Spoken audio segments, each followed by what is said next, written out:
Magandang araw po, welcome po sa aking channel, Lobnay TV. Patalasasan po, meron po ba kayong mga properties na napapabayaan or non-performing assets? Plan nyo ibenta, pero wala kayong oras pagbenta nito. Kung ito'y pagkakatiwala nyo po sa amin, tawag lang po kayo sa aking numero. Usap po tayo, gawan ko po ng video for free. Yes, libre po, wala po kayong babayaran. Tutulungan pa namin kayong mabenta ang inyong property. Kami na po bala sa marketing, sa boosting or paid ads. Even sa tripping, hindi na po kayo mapapagod sa pag-entertain ng mga buyers. Kami na po bala sa lahat. Tawag lang po kayo.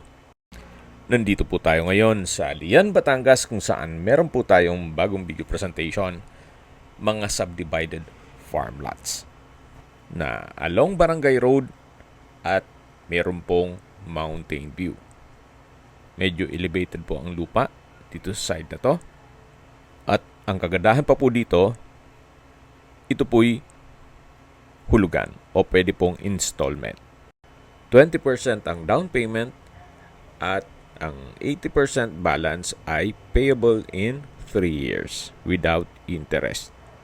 Then all-in na rin po yun. Anyway, pakita ko muna sa inyo itong buong property kung saan napakatahimik po ng lugar, sariwang hangin at sa klima po, banayad lang. Hindi naman siya ganun kainit at hindi naman ganun kalamig. Although malapit po siya sa dagat, mapapansin nyo yung mountain view kanina, sa likod po nun ay dagat na. Kaya mula po sa mga beach resort, mga 10 minutes drive lang po. So, pwede po kayong pumili dito mismo sa Lian at pwede rin sa Matabungkay at Calatagan. Mamaya po sa dulong parte ng video, pag-usapan din natin ang distance, location at travel time. So, yan po yung Barangay Road at ito po yung mountain view. Kaya nasabi ko sa inyo, sa likod po niyan ay dagat na. So, napakalapit lang po. Then malapit din po ito sa National Highway kaya accessible din po ito ng public transportation. At tungkol naman sa tubig, kuryente at internet provider, may access na rin po. Pakita ko lang po sa inyo itong lot plan na kung saan meron po itong 10 lote. Kaya po nitong letter A kung saan yung first part ng video, yun dun sa may paliko. Then ito pong letter B, letter C, letter D, E, F, G, H, I, J. Lahat po yan 1,000 square meters. Then may frontage po yan na 13 meters more or less. Lahat pong lote ay along two-way cemented barangay road. At as of December 2024, available pa po lahat. Then kung sakali man po na gusto nyong dalawang parsela ng lupa, pwede naman pong 2,000 square meters o 3,000 para kung tatlong magkapatid o magkaibigan man kayo or kahit investment po. Kasi after 2 to 3 years, tataas na naman po ang presyo nito. Compare na natutulog lang ang pera nyo sa bangko. Mas maganda pong mag-land banking. Anyway, depende pa rin yan sa inyong assessment sa pag-invest ng pera. Yan naman po yung opinion ko lang naman. Okay, sa pricing na po tayo. Pag cash payment po ay 2,500 pesos per square meter. Then kung sakali man po na i-avail nyo yung 3 years to pay, without interest, ang presyo po ni owner ay 2,700 pesos per square meter. Tungkol naman po sa breakdown ng installment basis, ito po yung installment na breakdown.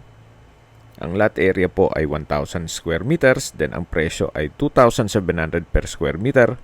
So ang total price po niyan ay 2.7 million pesos. Ang down payment po ay 20% ng 2.7 na nagkakahalagang 540,000 pesos. At Ang balanse naman na 80% ay 2,160,000 pesos.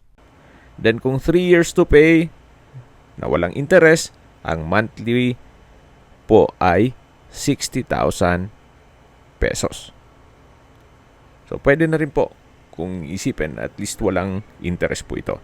At sa panahon po na fully paid nyo na ito, malamang ang presyo na dito ay 2,500 or 3,000 pesos per square meter. Which is, kumita na rin po kayo at pwede nyo na pong ibenta ulit ito. At least hindi po kayo naglabas ng malaking halaga. Then kung sakali man po na gusto nyong gawing inyong bahay bakasyunan o retirement house, pwede rin po. Ito po yung dulong parte ng property na kung saan ito po yung letter J na lot o pang 10 lote. Hanggang dito po ang property line. Okay, sa distance, location at travel time portion na po tayo. Mula po sa highway o Calatagan-Lian Highway, 230 meters lang po. Opo, walking distance lang po ito. Napakalapit lang. At ang travel time is 1 minute. Then mula naman po sa mga beach resort na malapit dito, mga 10 minutes drive lang po. Then kung sa Matabong kay beach resorts naman kayo, ang distance is 9.5 kilometers at ang travel time is 22 minutes. Mula naman po sa Calatagan Beach Resorts, ang distance is 17 kilometers at ang travel time is 27 minutes. Mula naman po sa Jabez Medical Center, ang distance is 15 kilometers at ang travel time is 26 minutes. Yan po yung lagi kong binabanggit sa inyo na dapat nyo i-consider sa paghanap ng property, yung meron pong malapit na hospital. Hindi ko naman po sinasabing sakitin kayo. Yan naman po for emergency purpose lang naman. At mula naman po sa Lian Public Market, ang distance is 8 kilometers at ang travel time is 14 minutes. Mula naman po sa Tagaytay, ang distance is 47 kilometers at ang travel time is 1 hour and 3 minutes. Kung manggagaling naman po sa Manila o sa airport, ang distance is 98 kilometers at ang travel time is 3 hours. Opo, 3 oras po ang biyahe ninyo mula Manila papunta dito. Kung may mga katanungan po kayo, tawag lang po kayo sa aking numero. At sa mga kababayan naman natin na sa ibang bansa, meron po akong Telegram. Sa mga iPhone user naman, may iMessage. Meron din pong Imo, Skype, Viber at WhatsApp. Same number lang po, 0917-316-3399. Sa mga nagtatanong naman po ng aming Facebook, meron po kaming Facebook page na Nov9TV at Facebook Reel Video. Meron din pong TikTok at Instagram. May ibang YouTube channel po kami na The Nov9TV Channel, Nov9TV Listings, Nov9TV On The Spot, at Nov9TV Updates. Sana po naibigan nyo ang video presentation. Paki-like and subscribe na lang po sa aking channel para ma-update din po kayo sa aking future listings. Kung sakali po hanap nyo yung mas malaking sukat na lupa, meron din po kami ibang listings na pwede nyong pagpilian. Huwag po kayong mag-atubiling tumawag sa amin, then let us know your budget para malaman namin kung anong property pwede namin ilok sa inyo. Sa lahat pong viewers, subscriber, at nagtiwala po sa amin, salamat po sa suporta. Ingat po kayo lagi at inyong pamilya. Maraming salamat po. Shoutout po kay Bike Tayo at sa inyo pong lahat. Maraming salamat po.